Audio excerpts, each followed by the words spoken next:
Hello, good afternoon everyone. Welcome to EHAB 2020 Goes Online. This is Study in Europe webinar series. Nama saya Anton Hilman, saya yang akan menjadi moderator pada webinar kali ini. Webinar kali ini akan dibawakan oleh Ibu Destriani Nugroho, Program Manager dari Delegation of European Union to Indonesia and Brunei Darussalam.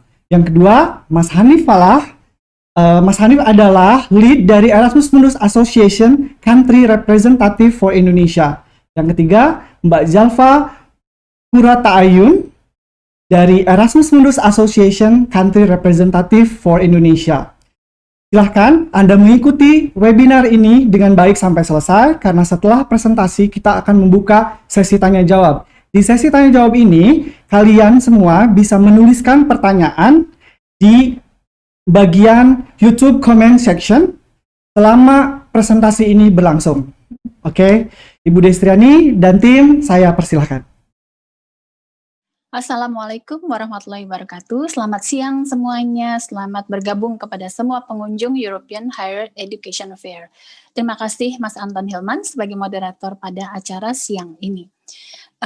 Rekan-rekan sekalian, pameran EHAB di Indonesia adalah pameran pendidikan Eropa yang terbesar di dunia berdasarkan jumlah peserta pameran. Pada pameran kali ini terdapat lebih dari 120 institusi pendidikan tinggi yang terdiri dari negara anggota Uni Eropa, delegasi Uni Eropa, dan juga universitas-universitas Eropa yang hadir pada kesempatan ini. Untuk itu kami mengucapkan terima kasih sebesar-besarnya kepada panitia EHAB 2020 yang telah bekerja keras menyiapkan acara ini. Dan atas nama delegasi Uni Eropa, kami juga mengucapkan terima kasih yang sebesar-besarnya kepada semua peserta pameran atau exhibitor 2020. Dan Uni Eropa menyampaikan penghargaan setinggi-tingginya kepada semua alumni Erasmus dimanapun Anda berada, yang telah memberikan kontribusi dalam mempromosikan beasiswa Erasmus kepada masyarakat luas di Indonesia. Untuk itu, saya mempersilahkan Mas Hanif dan juga Mbak Zalfa untuk mengadakan presentasi Erasmus Mundus Joint Master Degree, dan semoga presentasi ini dapat bermanfaat untuk para pengunjung pada siang ini. Saya kembalikan kepada Mas Anton Hilman. Wassalamualaikum warahmatullahi wabarakatuh. Terima kasih Bu Destriani. Saya serahkan langsung ke Mas Hanif dan Mbak Zalfa. Halo semuanya. Terima kasih Mas Anton dan juga Bu Destri. Assalamualaikum warahmatullahi wabarakatuh. Kami senang sekali bisa bertemu dengan teman-teman di EHAB 2020 meskipun ini virtual, karena biasanya kita bertemu langsung ya, di Jakarta, ada di Bandung, ada di Malang, Surabaya, dan di berbagai kota lainnya di Indonesia. Bersama saya hari ini ada Zalfa, saya Hanif, saya Country Representative untuk Erasmus Mundus Association, dan juga Zalfa juga EMA Country Representative. Bisa dimulai slide-nya, Mas? Ya, apa sih Erasmus? Next. Erasmus itu merupakan beasiswa yang diberikan oleh European Union, dan itu diberikan kepada prospective students dari EU countries dan juga non-EU countries, yang mana termasuk Indonesia. Next. Next. Beberapa tipe beasiswa Erasmus itu, yang pertama ada Erasmus Mundus Joint Master Degree, yang ini merupakan flagship dari Erasmus dan paling banyak ditanyakan kalau kita ada education fair, biasanya periodenya 1-2 tahun.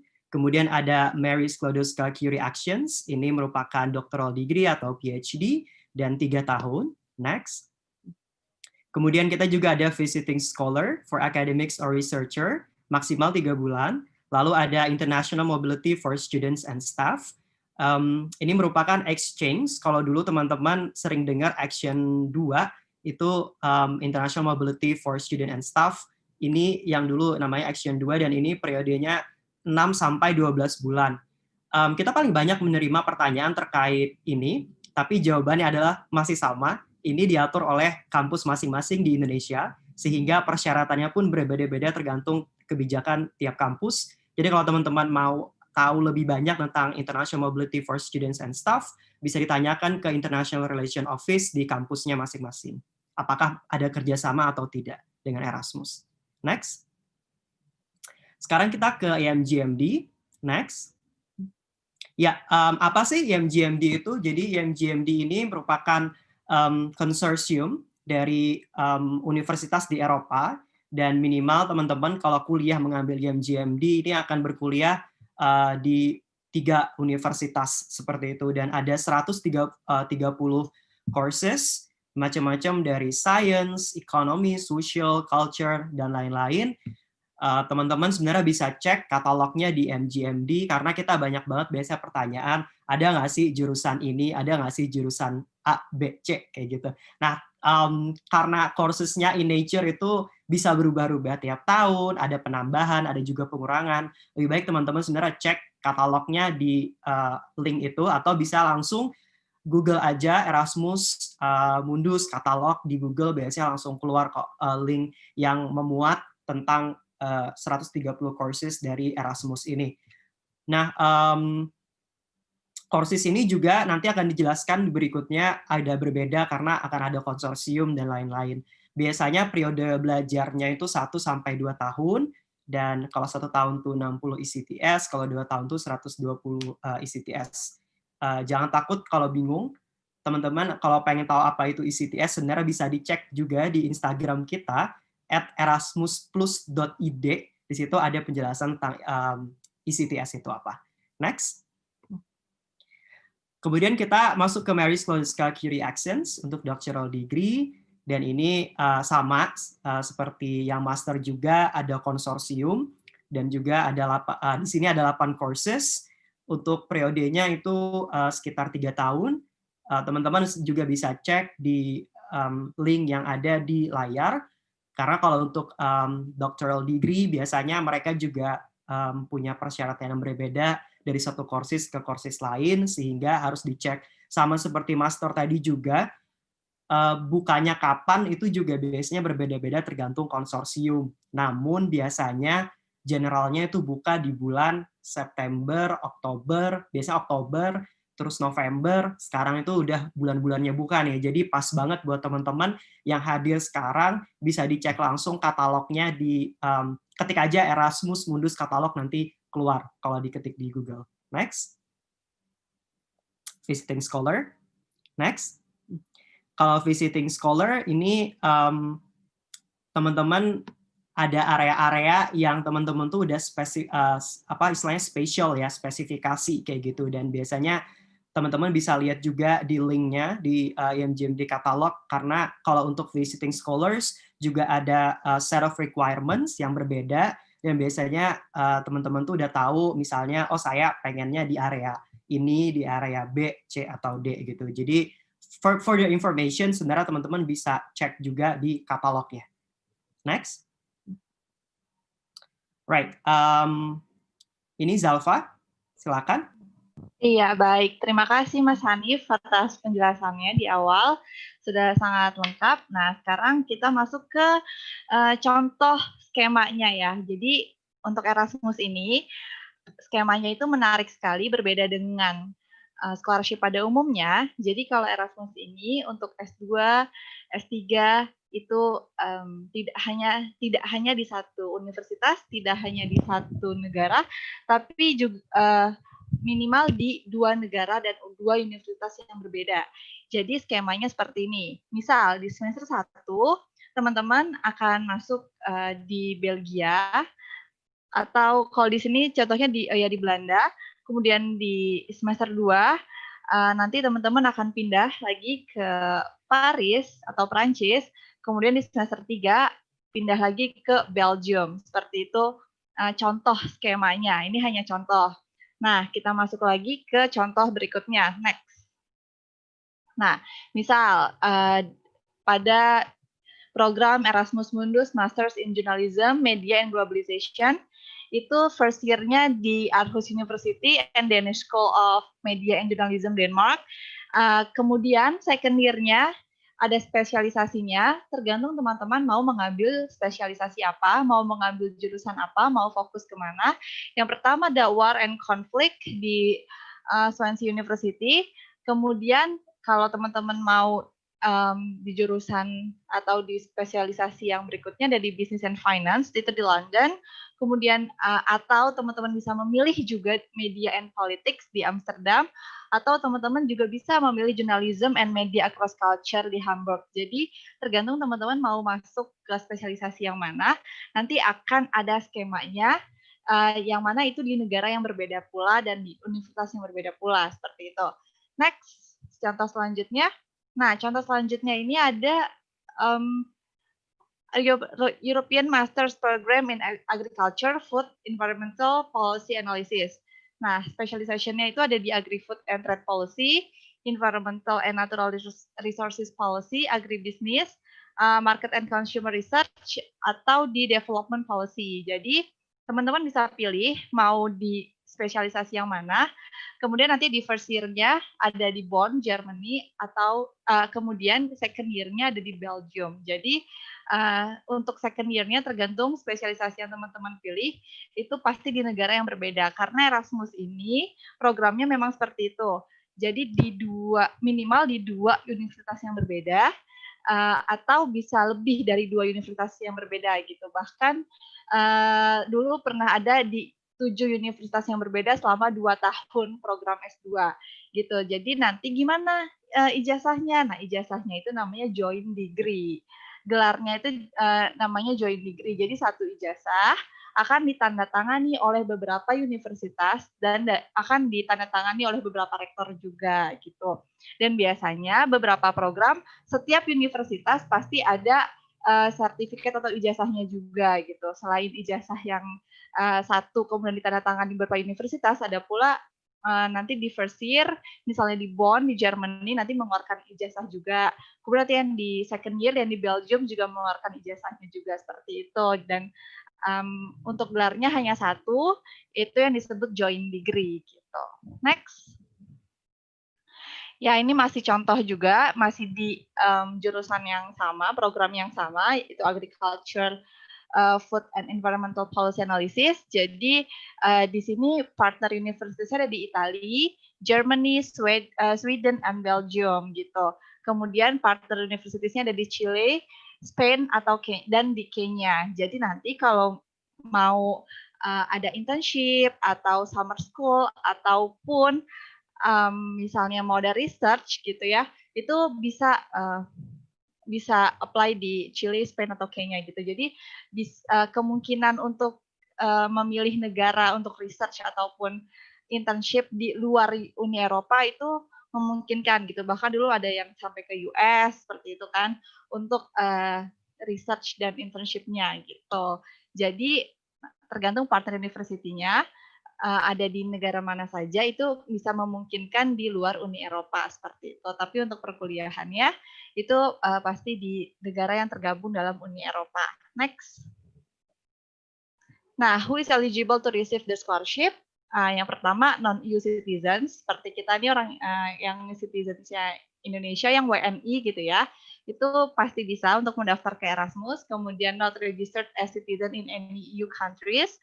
Dan yang ketiga adalah haven't done any main activities for more than 12 months in 5 years in any EU countries. Jadi dalam 5 tahun pertama teman-teman belum pernah nih tinggal di sana selama lebih dari 1 tahun. Makanya untuk program kita, program exchange atau yang disebut dengan ICM, International Credit Mobility, itu tidak ada yang lebih dari 12 bulan gitu. Jadi kita punya program, Erasmus ini punya program pertukaran pelajar atau exchange student ini untuk kurang dari 12 bulan. Karena kalau misalnya teman-teman pernah tinggal lebih dari 12 bulan, itu teman-teman tidak bisa lagi mendaftar untuk program S2, IMJMD atau S3-nya di Erasmus seperti itu. Next.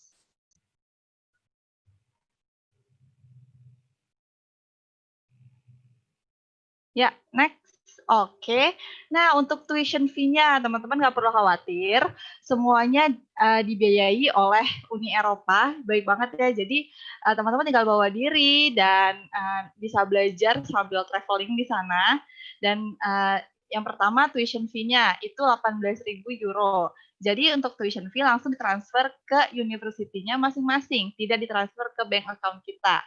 Jadi, kita tidak tahu menau tentang tuition fee, pokoknya udah lunas dari Erasmus untuk universitasnya dari Erasmus. Untuk living allowance itu 1.000 euro per month. Kalau mengikuti kurs yang sekarang 1.000 per month itu kira-kira hampir 17 juta per bulan, dan itu sangat-sangat cukup untuk transportasi, untuk makan, bahkan bisa saving juga. Kemudian travel allowance itu 3.000 per year. Nah, baik banget kan, udah dikasih living allowance per bulan, udah di tuition fee-nya juga sudah dibayar full, kemudian dikasih travel allowance. Nah, ini gunanya untuk apa?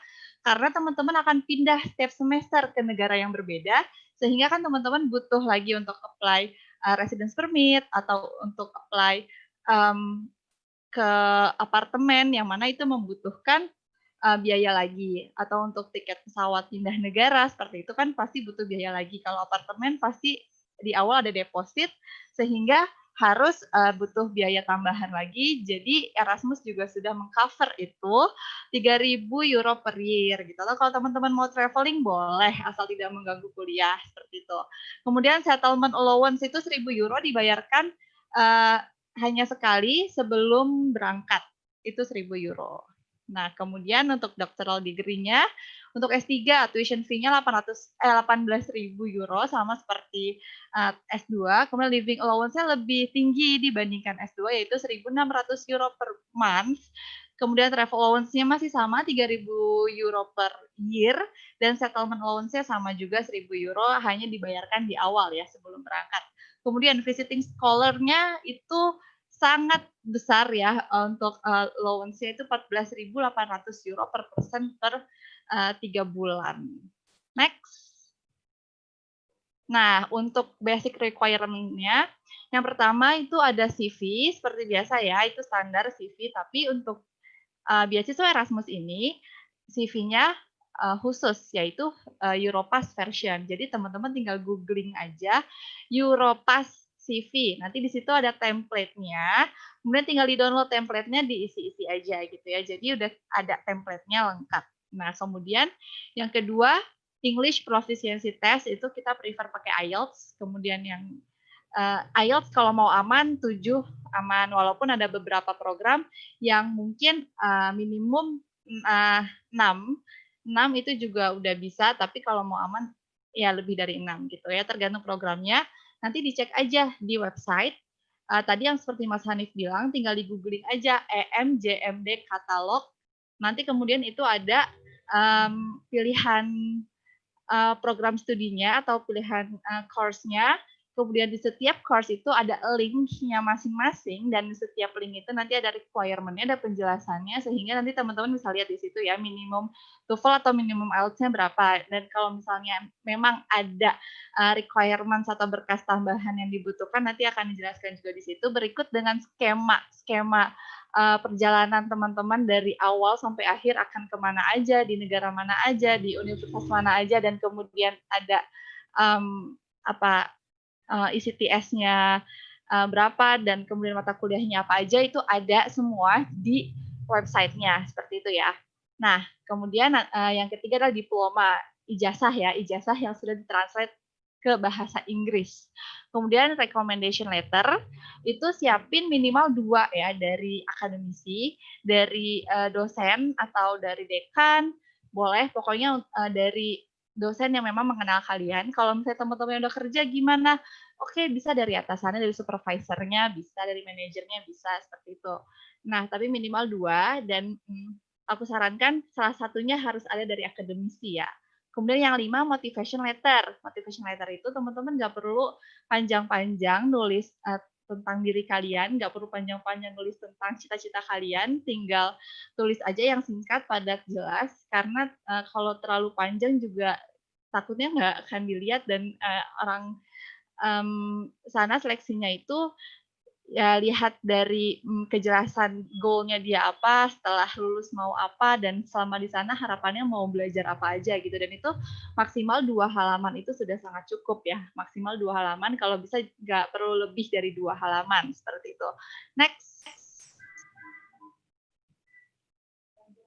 Ya, kemudian untuk admission itu tadi sudah dijelaskan ya sama Mas Hanif, yang pertama, yang pertama dibukanya di bulan Oktober, kemudian deadline-nya ditutup di bulan Januari, mostly seperti itu. Tapi tolong sekali lagi dilihat di website-nya, dilihat di setiap program studinya, di situ ada timeline-nya gitu ya, karena bisa jadi berbeda setiap program studi deadline-nya seperti itu. Kemudian yang kedua, application prosesnya itu Desember sampai Februari.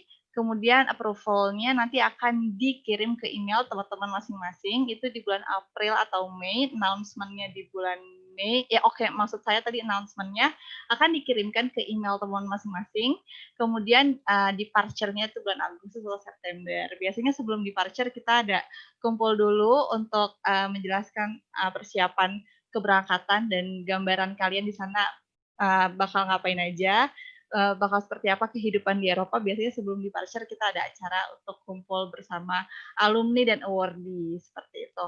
Next. Ya, the scholarship benefits. Next. Jadi manfaatnya pastinya ada sangat banyak yang bisa mengubah hidup kalian gitu ya. Yang pertama interpersonal skills gitu.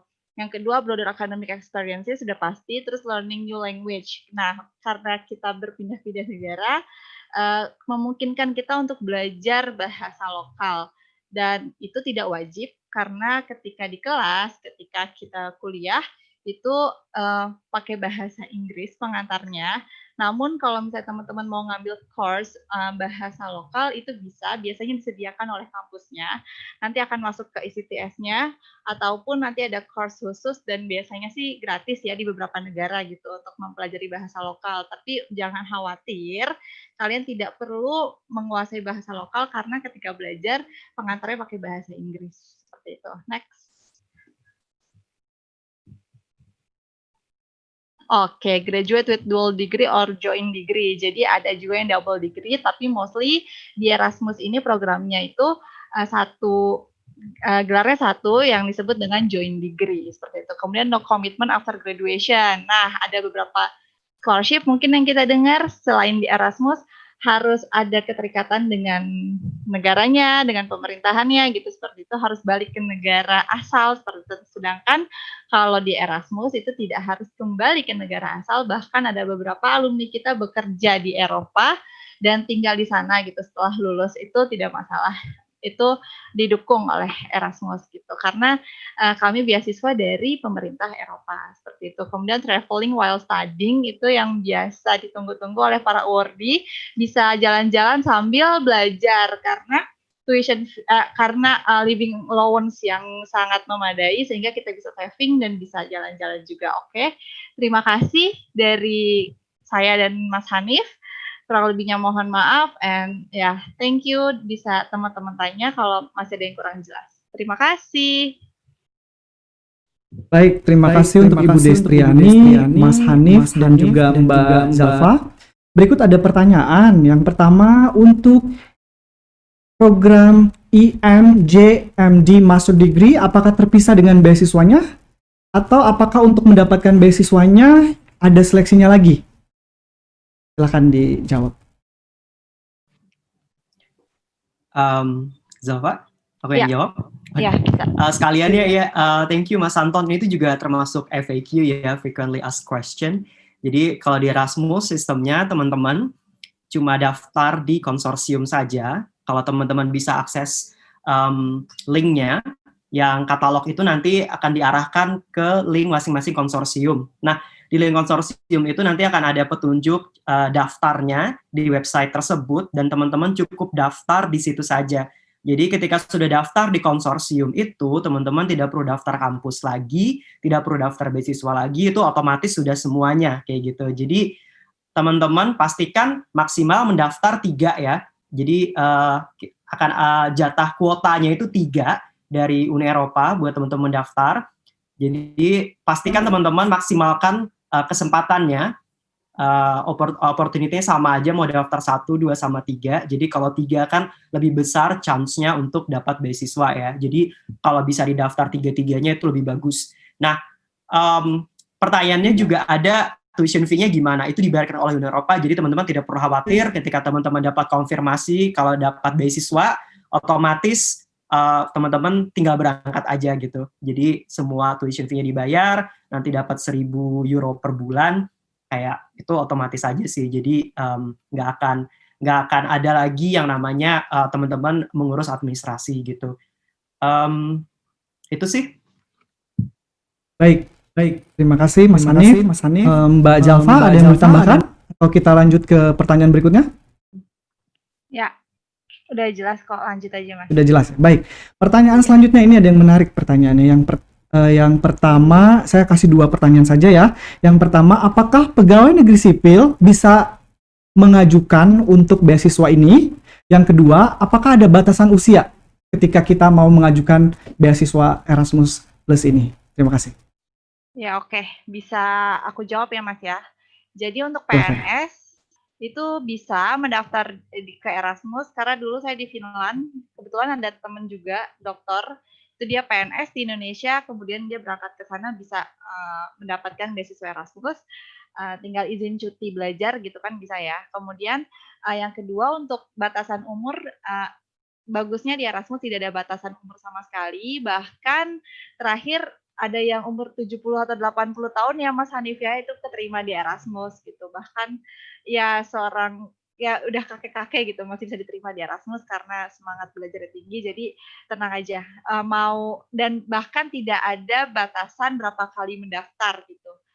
Misalnya ke-1, ke-2, ke-3 gagal masih bisa daftar di tahun-tahun berikutnya, unlimited tanpa ada batasan seperti itu.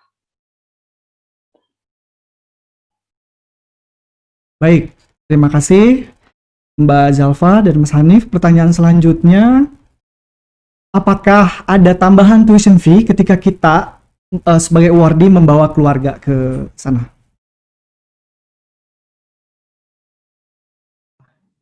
Sorry, mungkin maksudnya monthly allowance kali ya, karena tuition fee itu SPP kampus artinya.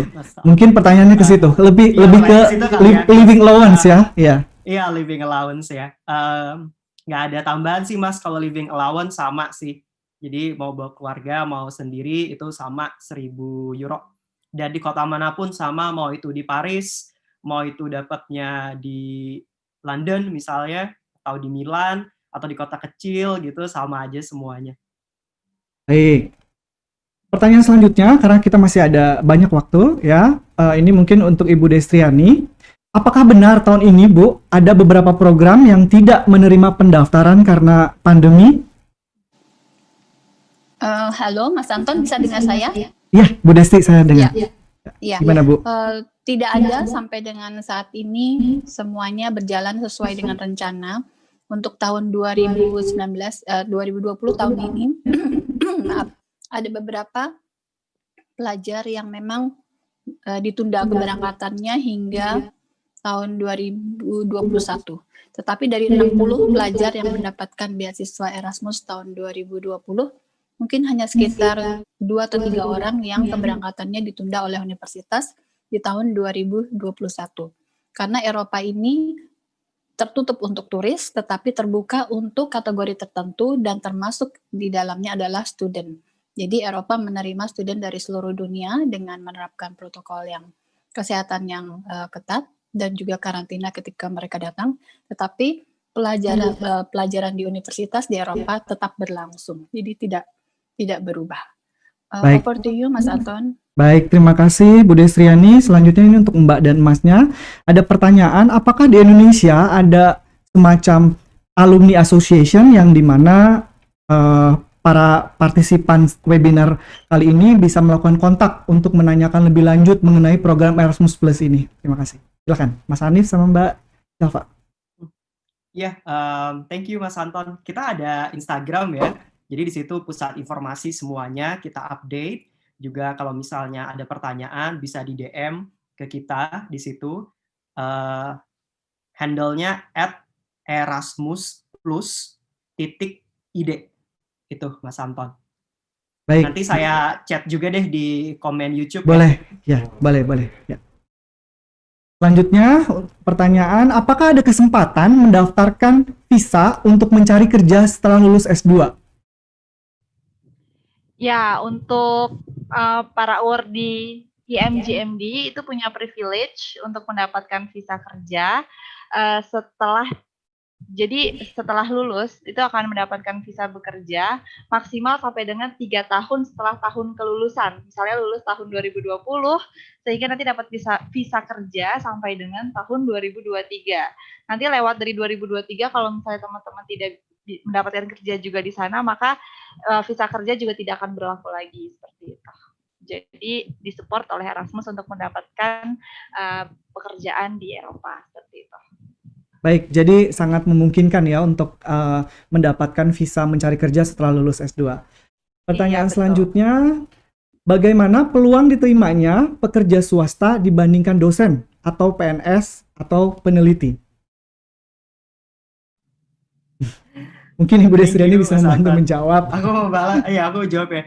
Sebenarnya tuh kalau menurut aku kekuatan dari seorang aplikan itu terletak di motivation letter gitu, atau bahasa lainnya personal statement gitu. Jadi kalau teman-teman itu backgroundnya apapun backgroundnya ya sebenarnya ya, jadi mereka kan menilainya dari aplikasi yang berupa dokumen. Jadi maksimalkan motivation letter. Di situ ceritanya kan kita menjual siapa kita gitu ya, kayak mereka harus tahu siapa kita, apa yang telah kita lakukan, kontribusi kita apa, masa depan kita tuh bagaimana kita aturnya gitu. Nah, jadi di motivation letter itu harus semuanya dituangkan di situ. Jadi kalau menurut saya sih kerja apapun tidak masalah gitu. Tidak ada yang satu kerjaan itu punya competitive advantage compare to other jobs gitu, enggak sih. Jadi semuanya equal, tergantung teman-teman bagaimana cara memformulasikan application-nya. Jadi untuk motivation letter misalnya, pastikan teman-teman nulis yang bagus, give it a time. Kebanyakan orang-orang sebulan sebelum deadline baru mengerjakan semuanya, which is too late, karena banyak banget administrasinya, motivation letter juga. Kebetulan saya 2 kali sudah studi di luar negeri, dan saya give it 6 months untuk mempersiapkan. Jadi menurut saya it takes a long time. Bahkan kalau bisa mau berangkat tahun depan, tahun ini udah dipersiapkan. Kayak gitu sih, Mas. Baik, pertanyaan selanjutnya berkaitan dengan kerja paruh waktu.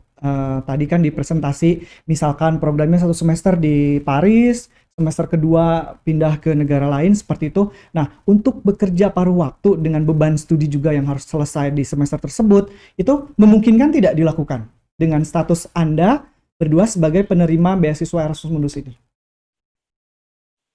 Iya, untuk kerja part-time itu sebenarnya tidak dianjurkan ya dari Erasmus. Sebenarnya tidak dianjurkan karena untuk living allowance sendiri sudah bisa cukup gitu untuk per bulan, bahkan udah bisa saving seperti itu. Jadi tidak dianjurkan. Tapi teman-teman Erasmus banyak yang mengambil part-time di hari weekend saja, Sabtu atau Minggu saja gitu. Jadi tidak di weekdays.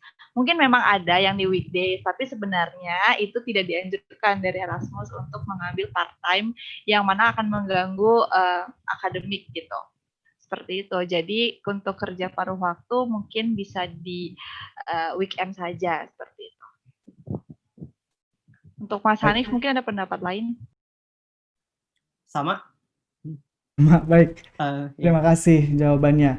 Pertanyaan selanjutnya ini balik lagi ke program IMGMD. Berapakah rata-rata jumlah mahasiswa Indonesia yang diterima di program tersebut? Kalau mungkin Mas Hanif sama Mbak Zalfa bisa menjawab atau dibantu Bu Destriani mungkin? Ya, per tahun kemarin ada 60 awardee dari Indonesia yang dapat IMGMD, Mas Anton. Jadi kita lumayan banyak nih, naik nih yang tahun kemarin. Tahun ini sih ya sebenarnya. Daftar tahun kemarin maksud, tapi yang tahun ini. Harapan kita sih kita bisa menaikkan jumlah tersebut ya di tahun ini juga. Itu baru IMGMD ya, jadi belum yang lain-lain. Kalau jumlah keseluruhan semua program sih sekitar ratusan, tapi kalau IMGMD itu 60, dan Indonesia kemarin top 5 di dunia penerima beasiswa Erasmus. Ya mungkin boleh aku tambahin ya Mas Hanif. Jadi kalau dari Erasmusnya itu aturannya per program studi maksimal 2 awardee dari negara yang sama. Misalnya tadi ada program studi agriculture, nah itu maksimal 2 awardee dari Indonesia, itu maksimal. Tapi minimalnya kemungkinan tidak ada sama sekali itu bisa jadi gitu. Jadi ada program yang memang tidak ada orang Indonesia sama sekali, walaupun ada orang Indonesia juga yang sebenarnya apply ke program tersebut, tapi memungkinkan untuk tidak ada sama sekali dan maksimal 2 warga negara yang sama di setiap program studi gitu. Baik, kita masih punya sekitar 6 menit. Pertanyaan selanjutnya, ini menarik sekali ya, banyak sekali pertanyaan diajukan. Pertanyaan selanjutnya, apakah yang dimaksud dengan awardee mendapatkan visiting scholar yang 14.800 euro? Hanif, Zalfa silakan mau jawab? Mbak Zalfa. Iya, jadi visiting scholar itu biasanya dosen mengajar di 2 kampus yang berbeda selama 3 bulan, atau researcher yang nanti akan research di 2 negara yang berbeda juga selama 3 bulan di Eropa. Jadi nanti jatuhnya mungkin seperti bekerja ya, makanya dia living allowance-nya sangat tinggi, beasiswanya sangat tinggi karena dia tuh seperti bekerja ketika di Eropa gitu. Makanya dia jauh lebih tinggi dibandingkan living allowance yang lain, program lain gitu. Mungkin ada tambahan dari Mas Hanif, karena hanya itu yang saya tahu. Ya, sama kok Zalfa. Jadi untuk visiting scholar biasanya tuh udah either dosen atau researcher gitu sih, Mas. Jadi udah established profession gitu, akademia. Oke, terima kasih. Pertanyaan selanjutnya nih, tadi saya lihat dari atas sampai bawah. Pertanyaannya, untuk melihat jurusan atau program studi yang tersedia bisa dilihat di mana? Mungkin bisa sharing, nanti Mas Hanif bisa mengarahkan ke Instagram atau apa? Ya, kalau untuk katalog, itu One Google Away, Erasmus, Mundus, katalog gitu, atau IMGMD katalog, kayak gitu nanti di Google keluar kok, apapun kata kuncinya yang penting ada Erasmusnya gitu, Erasmus Mundus list, kayak gitu juga akan keluar, nanti di Google di situ ada linknya. Tapi kalau teman-teman masih nggak dapat, saya sudah komen di YouTube, di situ ada Instagram handle kita @erasmusplus.id, di situ nanti di link bio-nya itu ada katalognya. Thank you Mas Anton. Baik. Ini ada pertanyaan lagi. Saya adalah mahasiswa master degree semester 1. Apakah saya bisa memulai proses pendaftaran beasiswa dari sekarang untuk program S3? Dikarenakan saya belum mendapatkan ijazah seperti itu.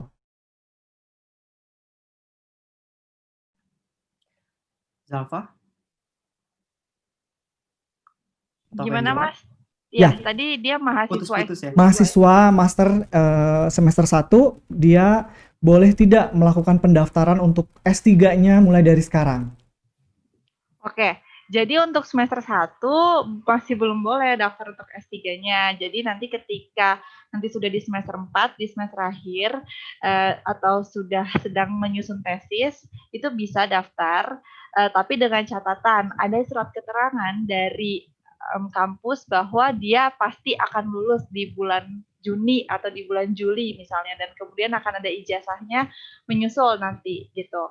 Jadi sebenarnya kalau untuk semester 1 masih belum bisa, tapi nanti ketika sudah sedang mengurus menyusun tesis itu bisa daftar, tapi dengan catatan ada jaminan ya, ada jaminan bahwa dia pasti akan lulus berapa bulan lagi dan ijazahnya bisa menyusul, atau minimal bisa mencantumkan SKL dulu gitu kalau memang belum ada ijazahnya, atau surat keterangan lulus ya biasanya yang langsung dikasih beberapa hari setelah submit tesis seperti itu.